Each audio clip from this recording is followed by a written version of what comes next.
Oui, gloire à Dieu. Voilà, merci mes frères de me laisser la place, de me donner l'honneur. Merci Norton de me faire cet honneur de prêcher la parole de Dieu ce soir. Je, je suis heureux dans mon cœur d'être avec vous, de partager la parole. Je voudrais vous dire que vous êtes des vaillants.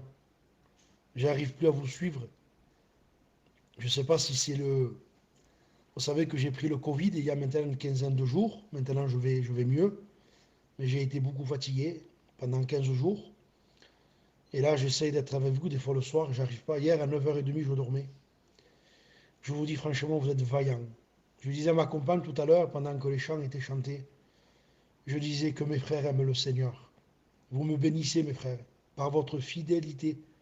Ce soir, je prêche, mais en réalité, ça ne devrait pas être moi qui devrais prêcher. Ça devrait être les vaillants qui sont là tous les soirs, jusqu'à minuit, 1h du matin. Vous êtes des héros. Que Dieu vous bénisse à tous. Bénisse vos ministères.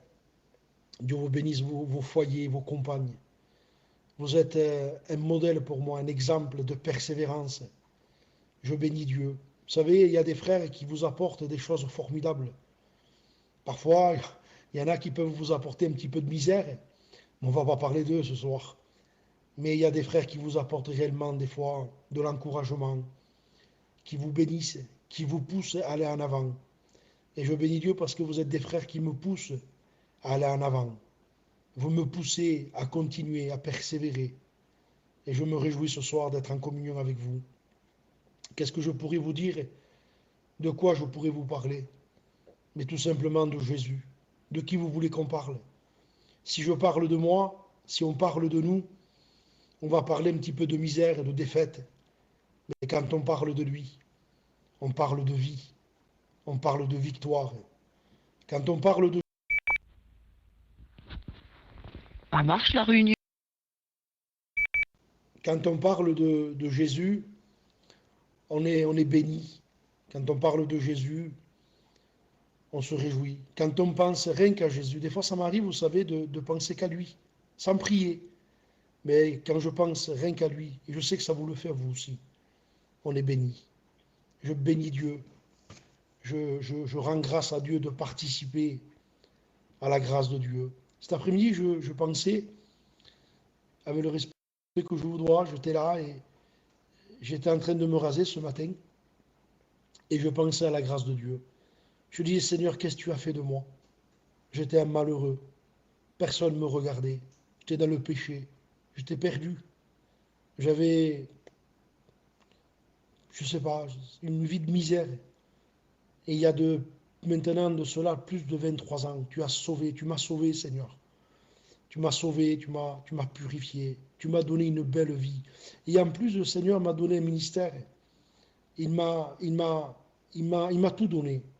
Moi, je lui ai rien donné. Je lui ai donné, je lui ai donné que ma misère. J'ai rien donné au Seigneur, moi. Mais lui, il m'a tout donné. Il nous a tout donné. Il nous a tout donné. Il nous a bénis. Et ce soir, c'est une réunion de plus pour qu'on réalise notre privilège, mes frères. Quel privilège qu'on a d'appartenir à Dieu. Nous lui avons donné que de la misère. Excusez-moi, pour certains, nous lui avons donné de l'alcool, des bars, et j'en passe, des choses que je ne veux pas dire, mais on ne lui a donné que de la misère en réalité. Des fois on dit j'ai donné mon cœur à Dieu, mais on n'a donné que de la misère. Mais lui nous a tout donné. Moi je me réjouis ce soir, parce que quand je pense à lui, quand je réalise ce qu'il a fait de moi, il m'a donné une vie formidable. Et ce soir, je réfléchissais un petit peu quel verset prendre, il y a tellement de versets dans la Bible. Alors il m'est venu une expression de la Bible que je voudrais vous lire. Dans l'évangile de Marc, je voudrais vous parler de lui. Évangile de Marc au chapitre 10 et le verset 49. C'est l'histoire de Bartimée. Bartimée qui était un aveugle, mendiant et aveugle. Regardez la vie qu'il avait cet homme. Il était mendiant et en plus il était aveugle. Alors vous allez me dire, mais qu'est-ce que ça a à voir avec nous? Mais c'est la vie que nous on avait aussi. Nous étions des mendiants spirituels. Nous étions des mendiants. On était à la recherche du bonheur, de la paix, de cette joie véritable. Et nous étions aveugles. On tâtonnait, chacun était dans ses péchés. On était aveugles, on n'arrivait pas à voir le soleil de justice, le Christ. On était aveugles, on marchait comme des aveugles. Et nous étions des mendiants. Et le texte qui m'a touché ce soir, c'est celui-là, je voudrais vous le lire. Donc, Marc chapitre 10 et verset 49. C'est le Seigneur, et le verset il est magnifique. Regardez comment commence ce verset. Jésus s'arrêta parce qu'il a entendu un homme crier à lui. Il est dit dans la Bible, quand un malheureux crie, l'Éternel l'entend et le délivre de ses détresses. Jésus s'arrêta et dit, appelez-le. Ils les appelèrent l'aveugle en lui disant, prends courage, lève-toi, il t'appelle. Ah, quel beau verset. Prends courage. Je ne sais pas ce que vous vivez. Je ne sais pas si on est 200 connectés, on peut plus, je ne sais pas. Il y a des frères et sœurs, il y a peut-être des amis. Mais je voudrais vous dire ce soir, prends courage. Prenez courage. Amen. Prends courage. Lève-toi. C'est-à-dire, prends une décision. Prends courage. Lève-toi, il t'appelle. Et nous savons que Dieu nous appelle. C'est l'appel de l'amour, c'est l'appel de la grâce. Ici, ce soir, il y aurait des gens qui ne connaîtraient pas le Seigneur. Jésus vous appelle aussi. Il vous appelle parce qu'il vous aime. Il vous appelle parce qu'il sait qu'il n'y a que lui qui peut vous donner la paix, le pardon de vos péchés. Il n'y a rien dans le monde. Je ne voudrais pas rentrer dans les détails, mais il n'y a rien. Je vous promets que c'est vrai. Vous ne trouverez rien. C'est un désert. Et dans un désert, il n'y a rien. Il n'y a pas d'eau. Il n'y a rien dans un désert. Eh bien, le monde que nous vivons, c'est un désert. Et ce soir, le Seigneur, cette grande source qu'il est, il est la source d'eau vive, il vous appelle. Prends courage, lève-toi, il t'appelle. C'est l'appel de Dieu pour tous les hommes. Il appelle les hommes à la repentance. Il appelle les hommes au salut. Dieu veut sauver tous les hommes. La Bible dit que Dieu a tant aimé le monde. Quel beau verset. Car Dieu a tant aimé le monde qu'il a donné son Fils unique, afin que quiconque croit ne périsse pas, mais qu'il ait la vie éternelle. C'est l'appel de Dieu. Ce n'est pas moi qui vous appelle. Moi, je ne vous connais pas. Je ne connais même pas votre prénom. Je ne sais pas comment vous êtes, ni la couleur de vos yeux, ou la couleur de vos cheveux. Mais lui vous connaît. Il connaît la couleur de vos yeux. Il connaît la couleur de vos cheveux. Même un texte dit, même vos cheveux sont tous comptés. Dieu connaît tout. Il est le commencement, il est la fin, il est le Dieu tout-puissant. Et il savait ce soir que tu allais certainement te connecter. Et le Seigneur a des projets de bonheur pour toi. Toi qui m'écoutes, qui n'es pas sauvé, qui n'est pas chrétien, ce soir tu peux le devenir en l'acceptant. Ce soir tu peux le devenir en lui disant, Seigneur, je te demande pardon pour ma vie de misère. Je me repens ce soir. Je t'accepte, Seigneur. J'ai compris que j'ai besoin de toi. Les cantiques m'ont déjà béni. Vous sentez la grâce de Dieu parce que Dieu appelle tous les hommes. Et j'aime ce verset. Prends courage, lève-toi, il t'appelle. Mais Bartimée, il est aveugle, mais il est intelligent. Il sait que pour suivre Jésus, il ne pourra pas le suivre comme ça. Il faut qu'il se débarrasse de quelque chose. Et vous savez, quand on veut suivre le Seigneur, si on est embarrassé, s'il y a quelque chose qui nous empêche de pouvoir le suivre, eh bien, je voudrais vous dire ce soir, vous savez ce que dit la Bible? Il n'y a pas de soldat qui s'embarrasse des affaires de la vie s'il veut plaire à celui qui l'a enrôlé. Si vous voulez être un soldat, un bon soldat, là je m'adresse au peuple du Seigneur, si nous voulons être des soldats de Jésus-Christ, il faut que nous vivions sans être embarrassés, sans se charger. Un soldat, il a son habit, il a sa gourde d'eau, il a peut-être son morceau de pain et il a son arme. C'est tout. Il ne peut pas se charger. Il ne peut pas se charger de coffres forts, de lingots d'or. Vous comprenez bien qu'il ne pourra pas faire la guerre. Non, il faut qu'il soit déchargé.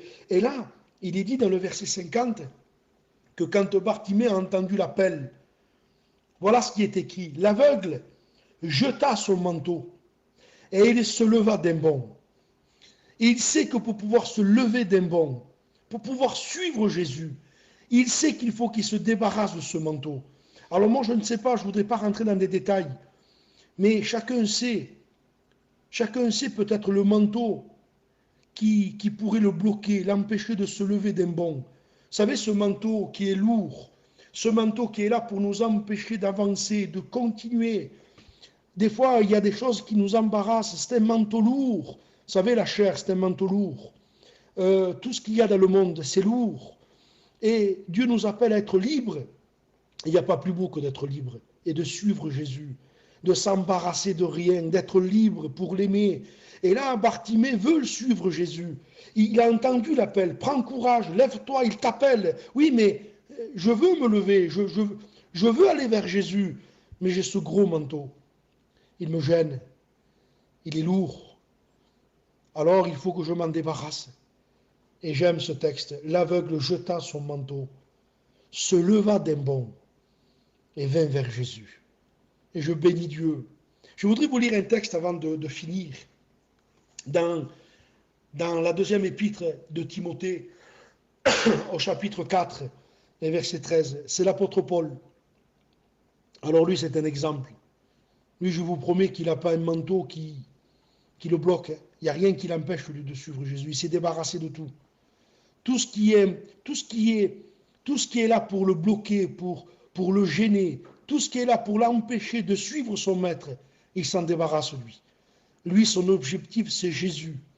Son désir, c'est que Jésus, Jésus, Jésus. Il ne veut rien d'autre que Jésus.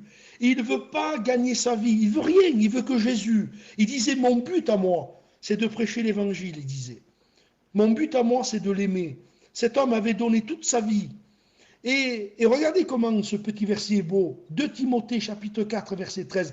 Quand tu viendras, Timothée, apporte le manteau que j'ai laissé à Troas.